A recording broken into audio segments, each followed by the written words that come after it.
is happening, everybody? Man, welcome to another episode of Power Hour. Have my main man, Mr. Kinder, be joining us here in a few minutes. So just want to say welcome to everybody. Actually, the reason I went live so it didn't cancel out on StreamYard because I was just kind of holding off, hoping he was going to jump in. But what's good, man? If you guys have any questions, anything on your mind, throw it into the comments. I want to kind of make a couple of announcements while we're waiting for Mr. Kinder to jump in here with us, and we'll take the conversation any which way that you guys want it to go, or if not, we'll talk about whatever. So, love for you guys to throw some comments into the thread here. What's up, Mr. Soto? How are you, man? Good to have you in on with us. I know, like I said, Jay will be jumping in here any minute. Actually, he's doing a little team Q&A for one of our former agents up in Lawton, but she has a team. I think they're up in Tulsa market now. So it's really cool. A couple of announcements. One thing that we kicked off this month, we've talked about a couple times, is the NAEA, a new training available to all of you guys that are NAEA members. And if you're an NAEA member and you're not in the NAEA members only Facebook group, get over there and get your butt in that group. What, a lot of the trainings and things that we do is a lot of higher level mindset. We talk strategies, focused around the vision, the goal, tactical implementation, things like that. However, one of the new trainings, what's up, Kelly? What's one of the things that we want to, that we're doing is on Thursdays at 3 p.m. Central. I know it's a little later out east and out in out in EXP Island, which is formerly known as Puerto Rico, is that a little bit later in the day. But really, with all of the trainings and commitments and things we have going on, that was kind of the time that fit. So 3 p.m. Central. We have live NAEA training every Thursday. And so I want you guys to write this down. Thursday, the first Thursday of every month, is on prospecting. Okay, so this is great content for newer agents in the trenches, or a little more seasoned agents that need a little bit of a refresher. So Jeff, Wally, Bev, the team at NAEA is doing these trainings for all NAEA members. And so first Thursday, prospecting. Second Thursday, presentation. Third Thursday is paperwork and getting the client to sign, right? Asking for the business, getting them to sign. And the fourth Thursday is open Q&A. Now, since the whole state of Texas was shut down last week, we had to flip-flop. So last Thursday was Q&A. This Thursday is with Sir Walter Bressler and Jeff Kiani going over how to present the paperwork to get your client to sign. So you guys want to make sure that's on the radar. If you have a team running a large organization, make sure your team members are aware of that. It's live in the Facebook group. I think he's running a room for that training. However it is, get in that group, get on that training, get your, if you're a newer agent, it's priceless, right? To be able to have that and being able to get in. So take advantage of that time and take advantage of that training. So, it's awesome. So we've got that. We do have our, this time every, Jay and I Power Hour every other Tuesday morning. If you guys are in, Honey Badger Nation, Fast Forward Movement, we go Expert Mentors Live every Wednesday. Got a stellar lineup, starting to stack the lineup for the coming weeks. And then, I do coffee and coaching every Thursday morning at 10 So those are really the schedule, the training schedule. I know we can probably do a better job at notification. Most of the call posts for the week is posted in the Facebook groups. So just tune in, get it on your calendar, share, invite people, bring people into the conversation. And man, we're trying to add as much value as possible. That's always kind of been our mode of operation, is always coming from a place of contribution and just trying to add as much dang value as we possibly can. And if you guys have spent much time with us, I think you're probably shaking your head agreeing. So it really is what we wake up and strive and look forward to doing each and every day. What's up, Missy? Man, so great to have you on. I see Facebook username. So if I'm not calling out your name, it's not showing up here connected with the StreamYard. So awesome. I want Jay to jump in. I got a couple of cool nuggets that transparency here. This is like mine and Jay's favorite time because we don't get to see each other. Now we don't get to see each other hardly at all. But like we look forward to this time because we get to spend chatting with each other, but also hopefully adding value and shenanigans and also, helping you guys get unstuck wherever you're at. So I challenge you, if you got anything on your mind, throw it in the comments. I would love to dive a little deeper with you. And then, we'll also get Jay's perspective when he jumps in here with us. A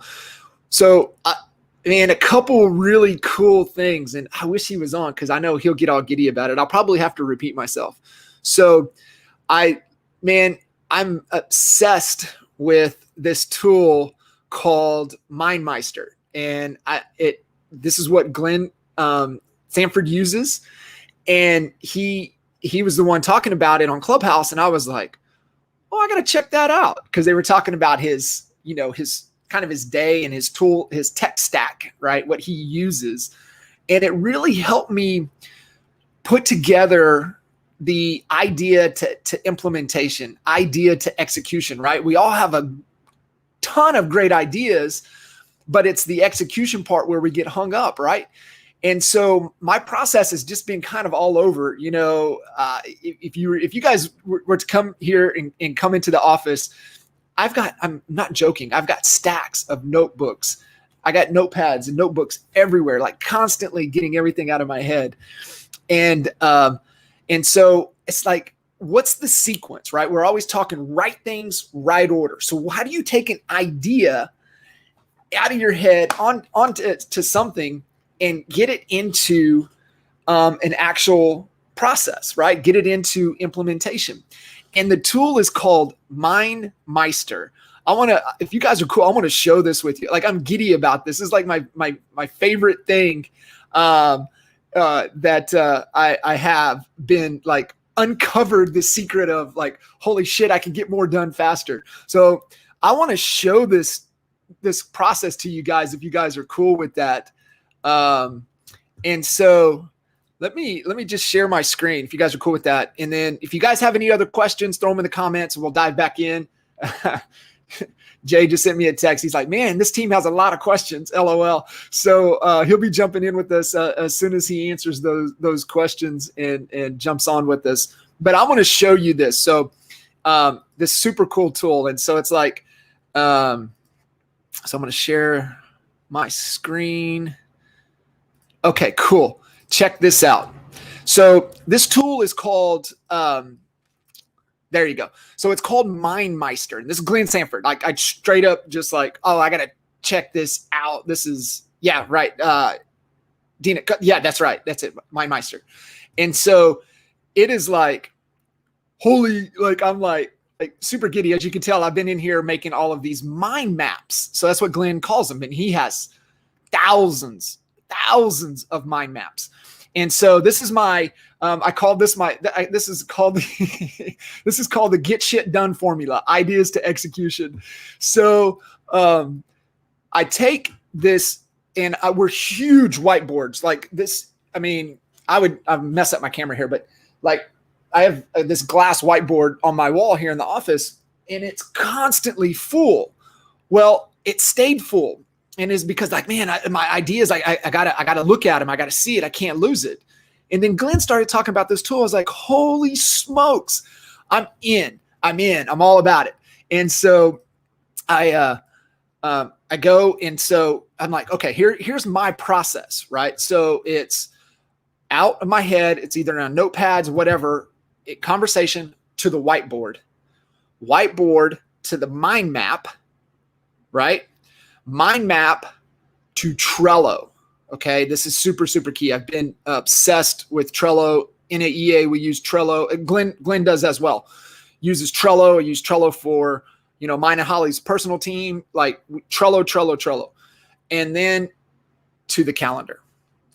Now, it doesn't necessarily mean it has to be your calendar, but it has to get into somebody's calendar. And I would challenge you all, my favorite, two favorite books this year, heading into this year, they were both released at the end of last year, is Who Not How by Dan Sullivan.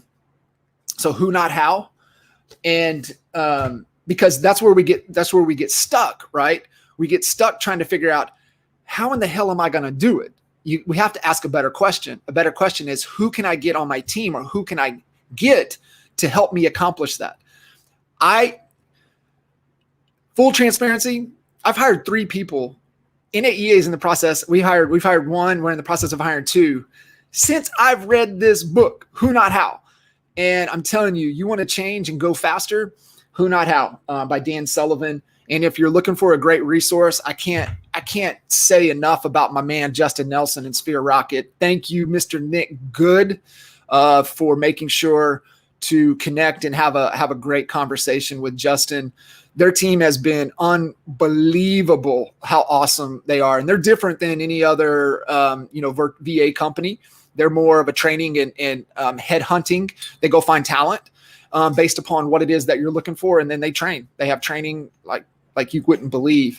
And so that's really, been a game changer for, how we're going to be able to move faster and getting more things done. So that's my little golden nugget tool that has me obsessed, but it's also helping me get clear on my thoughts and write things right order, and then being able to communicate it, especially, as you're adding new team members, you got to be able to articulate what it is that you want to accomplish, right? What does it look like? What is the model?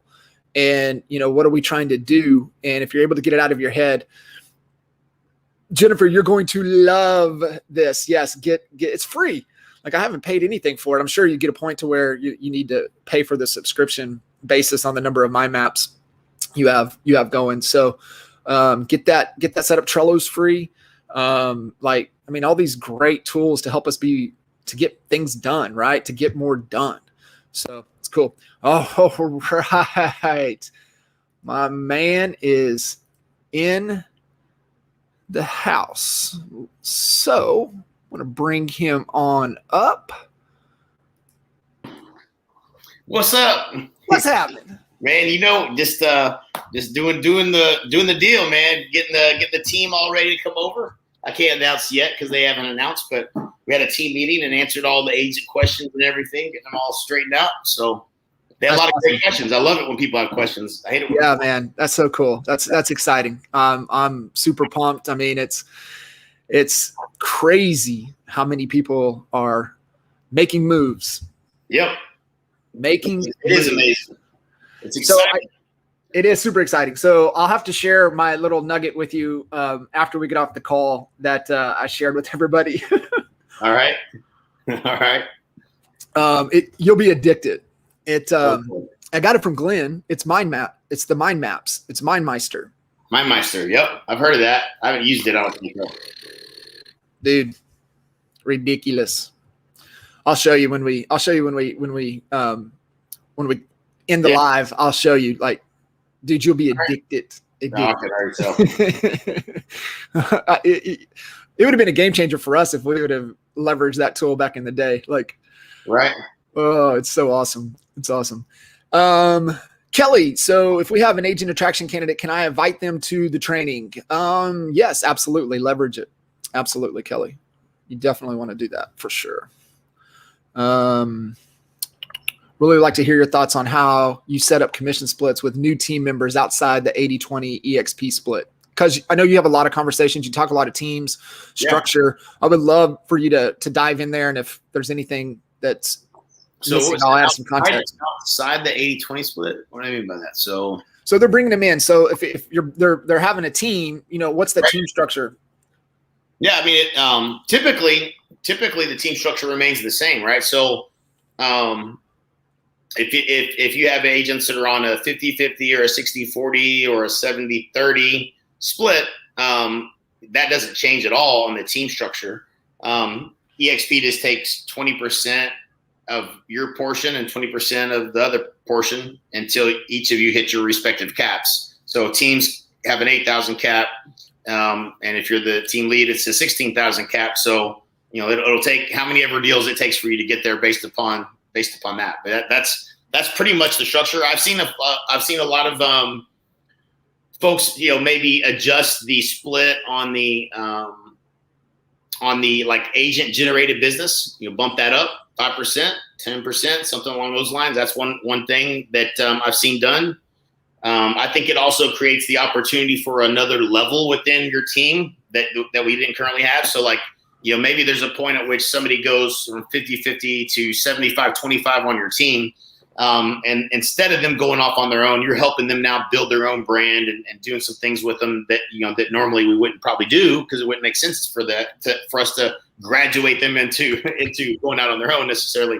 But that's, it's the cool thing is it's completely flexible. We move some brokerages over, and, they have, they have a few people that are on 90-10 splits or something like that, they're the mega producers in the office or whatever. Well, you can still keep them on a 90-10 split, and then they could still be a full capping agent at EXP, and you have all the benefits of capping and everything else. There's just 10% that you're going to get back. It'll actually be kind of in the form of a referral fee on those transactions, and you need to control those transactions getting turned into EXP so that gets on the form. But that's what's called the self-directed team. So the flexibility of having a few different ways that you do things are there, right? For most of us that had teams, that wasn't, we didn't have a 90-10 split. That just didn't exist. But when you go independent and you got some people that you want to keep around or whatever, you might make some type of a split like that, they're not dependent on you and your systems and stuff like that, but you want their volume. There's a good couple options, however you want it. It's whatever you want it to be. It's completely flexible. So to the ways that you can think about it, there's about as many ways as you can imagine. Yeah, man, I think that's spot on. And it's the same conversation you would have outside of EXP. I think the biggest thing, when you're determining those split structures that I always, want agents to think about is what's the value that you're delivering? And the biggest thing that I want you to consider is what's the most valuable resource that we have in our organizations. It's the human capital, right? So how much of your time do they get, and how much of your team's time do they get has to be factored in, right? So if we're providing company generated opportunities, that's one thing, but you're talking agent generated opportunities that they're bringing into the house. Okay, well, how much human resource, right? How much of your payroll is involved in the value proposition, because that's the largest investment that we have in our businesses. So we have to be really mindful of time being zapped. So that's what, I always have them, think about is like, okay, the value proposition, and then you can align the their compensation according to the value, but let's also make sure we factor in, what most people tend to give away, right? Well, we would, let's, toe to toe in UFC style, if somebody took $100 from us, but if they can come rob 2 hours of our time, 3 hours of our time, like we're okay with that. So I think it's just understanding how valuable your time is and making sure that a relationship is an alignment to. That's a great point, dude. Yeah, Fred, let's get Glenn to buy MindMaster. He's probably already working on it. Oh yeah. Buying everything. So David's question. Yes. So David, great question, brother. So let's just repeat it so everybody gets the benefit of it, so they can't see comments. So I had several calls with Nick Good with agents, but they're not super on board to make the move right away. Is there something you're saying to these agents to close them and get them to fill out the application right then and there? If follow-up is needed, what is your go-to strategy for follow-up? What do those conversations look like? First of all, I want to give you the strategy for how to close them 100% of the time.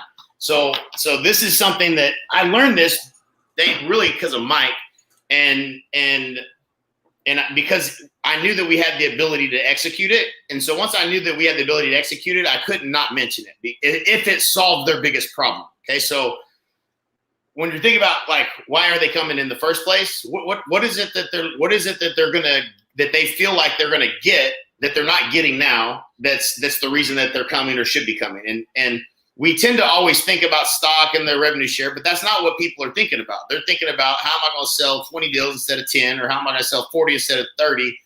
And so the best way to get someone excited and ready to go is to show them you can help them with lead generation. Number one way. If you can show them, hey, look, check out the leads that I've got coming in. Look at the deals I've got here, and these are my working hot. This is I'm showing buyers, like, this is my. This could be all in KV Core, which everybody has at EXP, or it could be done in something else. Attract ROI was the original thing that Mike and Woods have built it on. And so, but once I knew that I could literally turn on Facebook ads and help people lead with lead generation, it's the number one thing that I can show you. If I could show you how to for a couple $100 a month generate 50 or 60 better qualified leads than what you're probably getting now.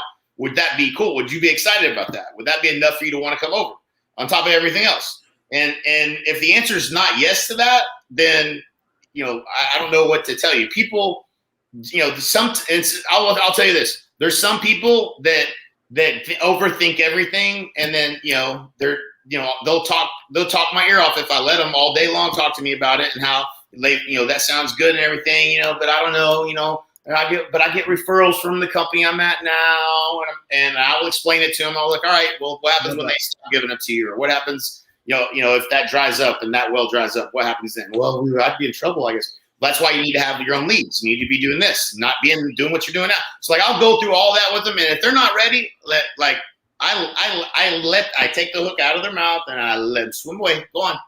You ain't for me. I can't fix people like that. So I ain't trying to force you to come over, because that person is going to be your biggest pain in the ass person you've ever brought over most of the time. So I'm not trying to, this ain't for everybody. I'm looking for the people that are looking for us. But if you can show them that, demonstrate that with your own leads, right? Like, you got leads, you can show them what you're doing in lead generation.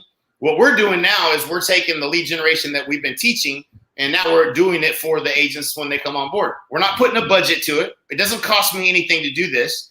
I'm just helping them get their account set up with Facebook and the ads sets and everything that need to be done. It takes Braden about an hour and a half to do it, and a couple of phone calls in order to do it. But that became the offer instead of, hey, join EXP because you're not getting stock where you're at. You're not getting rev share. You're going to get this KV Corp. Let's talk to what they want. Show them stacks and racks. That's what they want. They want more money. Show me how to make more money at this company, and I'm listening. And so that's the first thing I would start to evolve to, is evolve your offer, because that's what this is an offer. What does your offer entail? What are you doing for them? How are you going to help them? And more specifically, do you know where their goals are? Do you know where they're at, what they're trying to get to? Because that's the solution you bring to the table with DXP is, here's where they're at. Here's where they want to go. At the end of that call, and Nick does a great job on calls, and he's pretty salesy. Like, he trying to close, and Nick's a closer. So if they wiggle around a little bit and they don't really firm up as someone. Imagine if that offer was, let me demonstrate the deals that we can help you start getting. Right, here's a testimonial. A lady that joined us 90 days later, $9,800 check she got from one of these leads. She's working 3 other leads. She's only invested $150 in the leads. Like, if I could show you how to do that, would that be enough for you to want to come over?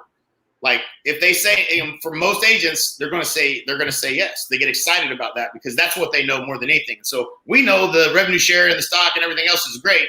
That's not even a part of their world, right? they're not looking at the stock market like we are today. Most volatile, crazy day ever in stocks. So that's one thing, David. And the other thing I would say is, after the fact, then what I might do.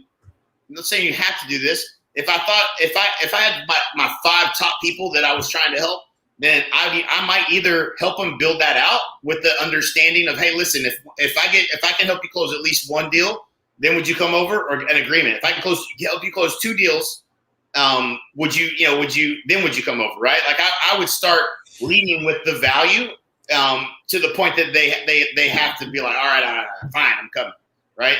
That's what I would probably do.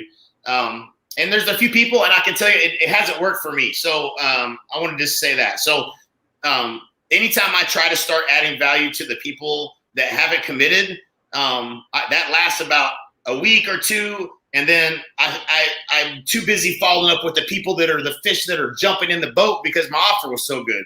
And so, like, man, why am I messing with this clown over here that I made this great opportunity, irrefutable better deal for you to come over here? And I'm going to do something for you that would typically cost you thousands and you would never even have the resources to even find out how to do. And we're going to plug you into that. And you're going to close deals, and the lifetime value of that decision that you're going to make is going to be astronomically different place in life 10 years from now from you coming over. Well, I really don't have a whole lot to say in a follow-up conversation to the person that said no, right? Right. So I don't tend to follow up too well with people. I tend to suck at that part of it because I'm really not going to chase you. Like if the old way, and I was just talking about EXP, yeah, I would come back at them with this new strategy. I would make my whole list again, and I'd come at them with this strategy, prepared to invest an hour and a half in helping someone set up funnels. And if you don't know how to do that, Braden can show you how he does it. Watch it one time, you'll know how to do it. And so, then now you have the leverage that I think that helps close that gap. Yeah. And follow up, for somebody, that has leads, right? If you heard what Jay was saying, is that you uncover the problem, right? You uncover their sticking point. You also uncover their fear, right? What are they fearful of? It's like, shit, bro, if I make the jump, like I'm getting a steady leads here. I don't know how to get leads. Like I'm fearful of that. And so if you can identify their fear, you can play on that emotion and you can solve that problem. So it doesn't matter. Team leaders, they have other fears. You just got to find their fear, and then you got to help them solve it. And guys, you don't have to be the one that solves it. You know somebody that can help them solve it. Get them on a call with somebody. So I had the same conversation with the Fosters this morning about always have a stack of where you can invite people to. Like, identify the constraint, invite them to have a conversation. You can get them to watch something, but it's going to be better if they can have a conversation. So that's the 3-way call. They can get them into a training. They can get them on, the explain, so they understand the opportunity. It does. I mean, like, if you understand those 2 things, you're going to have much greater success. What's their problem, and where can I invite them to? So you'll love this, John. So I was talking with an agent. I can't reveal the source because they're not over yet. But they will be, and they're a big team. But so this guy's telling me about this book, The Road Less Stupid. I think it's Cunningham is the author. It's a great book. Yeah, he said those 3 questions. What's the upside? What's the downside? And then, can I live with the downside? And that's the one most people don't ask, is, can I live with the downside? And so, like, that's the one that they ultimately have to ask. What I would say is most people don't even take the time to say, well, what is the downside? They hear all the upside, but they haven't even really evaluated, well, what's the worst thing that could happen? What's the worst thing that could happen if you came over to EXP? Nobody comes back and does business with you? Or what do you think it is? When they start to unpack, well, what is the downside? There's not really much downside. Maybe that's their belief. They think, well, they come to me because I'm at Keller Williams and I'm going to lose all my business. Well, that's not true. So let's address that, right? And then address how to make sure that doesn't happen. And so now what's the downside? What other downside is there, right? Like, start to help them uncover. There's really no downside. Worst case scenario, you change your signs and go back to where you were, right? So there's not, it's not a tremendous downside for making the jump. My favorite little saying is, one, it's just business, right? So all businesses is math. Everything else is drama. If you can work through the drama, the math is easy. Right. And just if you stop and think about that for a second, that shit just resonates, right? It's like, yep, this is just drama. Like I'm not stopping to do the math. I'm making this complicated. And it really is that simple. It's like, come on. Come on, Todd. Let's go. Let's do some math. Let's go. I appreciate all you guys jumping in. We love the interaction. We love we love the questions. Appreciate y'all big time. So, Missy was asking, hey, what happens to stock and team members do still have a certain number of deals? She's talking about, retirement, what is the end game scenario? If you're at EXP, what happens? Well, I mean, yeah, you have a bunch of stock. I mean, that would be the ideal thing. I think, over time, everybody should be buying the stock. Like you can make a case for this whole entire year where, I was buying the stock, closing deals, and I bought stock at 162 and it's, and then the stock split and everything else. So it's down a bunch, right? Yep. Or you could also make the case that you was buying the stock when it was at 12 this year. But at the end of the day, you were buying the stock along the way. It was going up, it's going down. You're not thinking about it at the end of your career. That's when you're going to look at it and go, did I do good? Right? And probably in 10 years as an agent, a buyer's agent, even especially, you're probably going to have a significant amount that you save with your money at a discount through EXP. I don't believe you're going to become financially free just by getting stock unless you bring a bunch of people over. I mean, I can tell you, I brought 85 people over to the company and I got $500,000 worth of stock just from bringing over that one person and they closed their first transaction. That's worth $500,000. Like that's pretty crazy to me that turned into that much money over the last 3 years. What is it going to be worth in 10 years? I don't know. It might be millions for all I know. I know one thing. I'm glad I got it. They didn't charge me anything for it. I just, no. Yeah. So you could, if you do a bunch of agent attraction, end up with a bunch of stock that way. The 16,000 every year if you icon is a lot. That's a big chunk that could turn into something significant at some point. A lot of people it already has. As we grow to 1 million agents, we're at 40,000. I can only imagine that our company value is going to continue to go up as we continue to grow. So that's kind of how I think about it. I don't know if that answered the question or not. Yeah, and I coach people that have $1 million in their stock when they moved over with us 3 years ago. They have it because they were consistently every deal they closed taking advantage of the percentage. They have $1 million in their freaking account from that, not touching it, just steadily doing what they do, not paying attention to the 5% that comes out of the deal that they just didn't even think about it. They would have gave that to Cole Banker or whoever anyway, right? It would have been a royalty fee. It would have been the 6. It would have been the 6. Think about this 6. What if think about that for us, right? All of the 6% that we gave. Shit. And if we would have had that same 6% going in and buying stock. Yeah. Oh, I love it. Man, that would have been great. I'm so glad your dad told us to do the math over and over and over and over again. Yeah. The big earn. Hey, this is good right here, right? So this is for newer agents coming over. They haven't capped. How do they? It's saying along the same thing that we've been saying, but I think speak specifically to this. The question is, hey, just joined EXP. How do I sell an 8K split when I haven't capped yet? I don't want to wait on that. I've had my own indie brokerage prior to joining. Okay. So they're new to EXP. They haven't capped. They're trying to get agents to come on. Hey, team structure, 8K, them not capping does not matter. That doesn't matter. I mean, I think you go back to the same thing that you and I've been saying, right? What's their problem? What can you help with? Newer agents, I think that's gold, right? Hey, I can help you get opportunities. This is what I'm doing for lead gen. Let me show you. Let me help you. I think you nailed it. I think anything changes. I think your mindset has to change is the first step, right?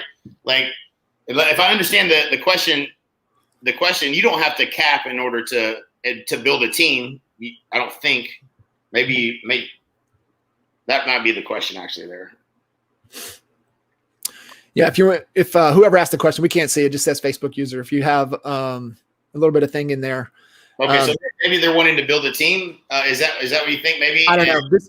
Hey, if you're tuning in, give us a little more context. Talk about this. What Deanna is asking about. How do we handle agents that sell HUD homes? So I know this is a potential issue. I don't know the answer of who has a HUD contract, and that's at EXP, because there is an issue with who the broker has to be, and it has to be the broker record or whatever. That would be a question for Heidi in Oklahoma, the state broker. She would probably be able to answer that, or could go probably collaborate and get an answer as to how they handle it in any other states. Yeah. I mean, I think it might not be a problem at all, actually. I mean, if you're not listing the HUD homes, you're just trying to do HUD home deals. And I don't know. If you have that account or whatever, I don't know how that bounces, how that moves. Guys, if you are at EXP, I know we're going to multiple groups. There's a lot of people probably listening in that are not at EXP. That's cool. Hopefully you guys are listening past that if you're not, and listening to the principles that Jay and I are sharing with you guys, because it'll benefit in any which way. But if you guys are, make sure you're really taking advantage of Workplace. It's the best search engine for anything EXP. So true. It is. That's your search engine. That's the way I want you guys to look at Workplace. It's your search engine. You can go in there and type in search, type your question, and there'll be full of whatever you need to do. And if you're trying to connect with somebody, the org structure piece in there is unbelievable, right? So like if you're, connecting with somebody, you're having a little bit of an issue, or boom, you can see who you can maybe reach out to help you overcome anything. So take advantage of it. It's a great resource. So the question, Jay, is yes, build a team before I cap. Can I offer that 8K split? Page. Yeah. I mean, before you can, I don't feel like you have to sell an 8K cap before you have to sell whatever your split is and whatever your value proposition is. So whatever, like what you were talking about earlier, John, like you don't got to sell an 8K cap. You got to sell whatever split, why they join in your team. All of that is part of what you're selling.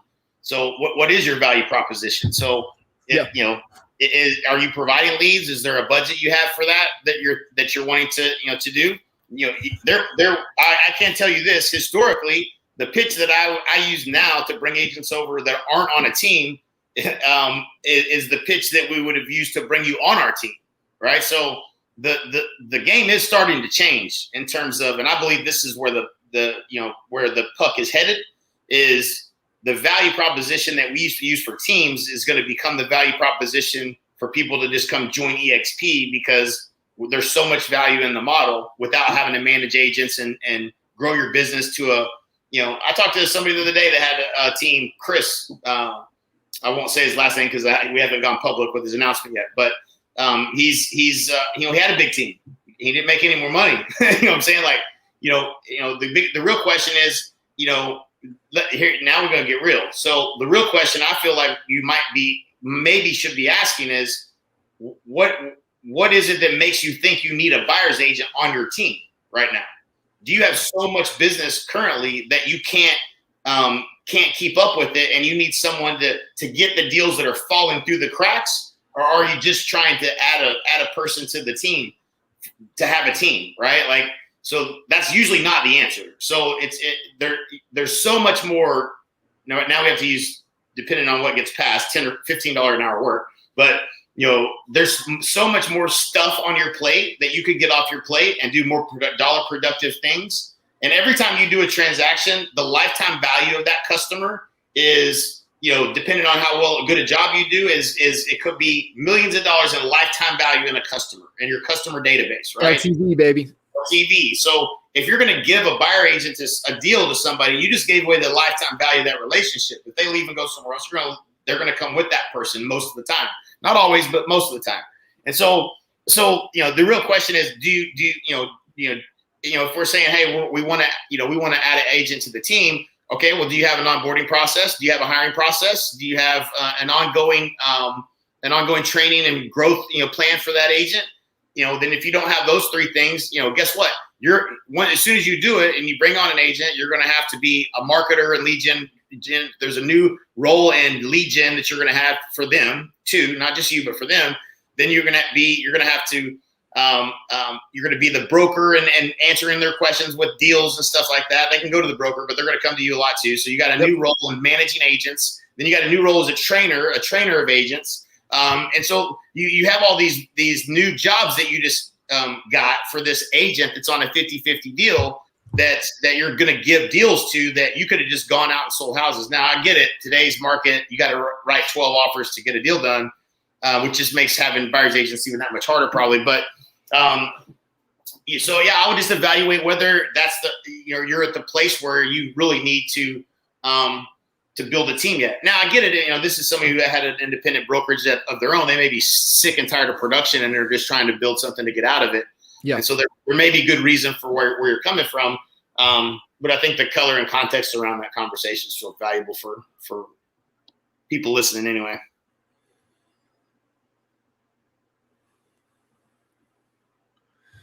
What is there anything? So Rodolfo is asking, is there any type of ads, things that you've seen that are working, or is it, just, leveraging video content, adding value? Is there anything there that that's people are having success with? Yeah. So it gets kind of complex, with when you start trying to run ads, on anything to recruit, right? So there's some rules that have to be followed. So you definitely want to make sure you're doing things in a compliant way if you're going to do anything. There's not an ad that I know of on the planet that has anything to do with EXP. If it has anything to do with EXP, that's going to help you recruit an agent. The worst recruiting ad ever would be like a Century 21 logo, you know what I'm saying? And come join me, right? Like that, even EXP, it doesn't matter. Like that's not the right angle and approach, right? People don't want to change brokerages. That's the reason they're not here, is because they don't want to change brokerages. So they don't know what the stock is. They don't know what that revenue share is. They're not looking for that. What they are looking for is, generally speaking, the ones that are looking for something are looking for grow their business, right? That's who I'm looking to talk to. But if they're looking to grow their business, I can help them with that. So what are they looking for? What types of? Here's another way to think about it. Look at all the ads that are being targeted at you currently in terms of being an agent, lead generation. Open your email and click on some of the offers and stuff that people are sending you and they're saying to you. It's the same things that are being marketed to you today that work to attract agents to the opportunity of partnering with us at EXP. It's the same angles. So I would look closer to what are people doing to that and what is that? Try to identify the marketing principles behind it. What is the problem that they're identifying that I have and that they can help me solve? Because that's probably the problem that most agents have, which it's deals. It's like you show an agent how to do. I mean, I don't know. I mean, there's some pretty ballers on here, but I don't know if I believe pretty firmly that I could, given at least 60 days, I could get you to an additional 3 deals a month. I feel like I could help anybody on here. If I put my focus on that and made that offer, I believe I could help any agent sell 3 more houses a month if they gave me 60 days with them. So that's a pretty strong offer, right? Like that's the kind of offers that we want to be trying to make, is how can we help people close? If we can solve for that, then we can recruit every agent to EXP.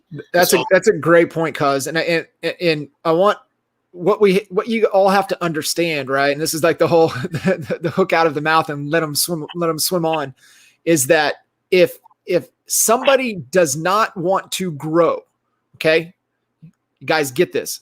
If somebody does not want to grow, there is likely that there is not an opportunity for a relationship there. Move on.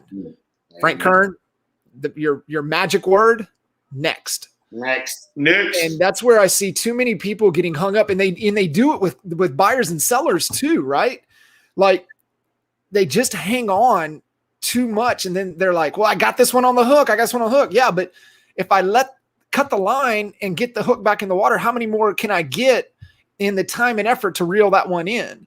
Mm-hmm. And so what you always have to uncover, right? And this was our message the entire time at NAEA, is that you're looking for people that want to grow.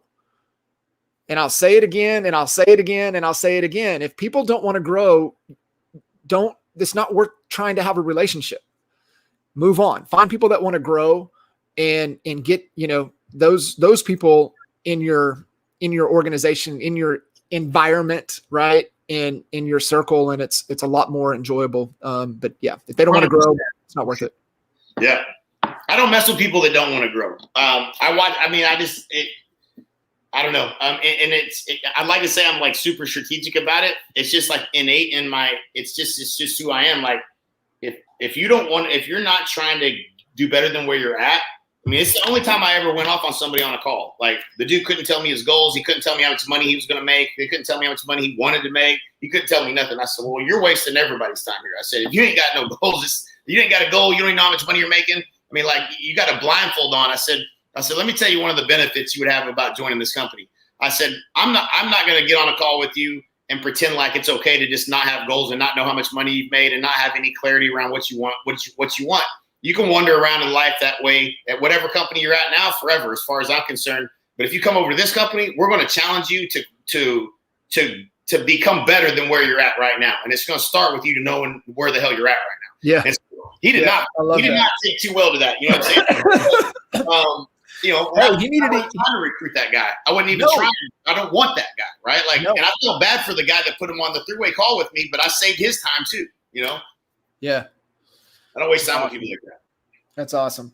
Hey man, my neighbor Mike, who is that's exec at the marina company. Yep.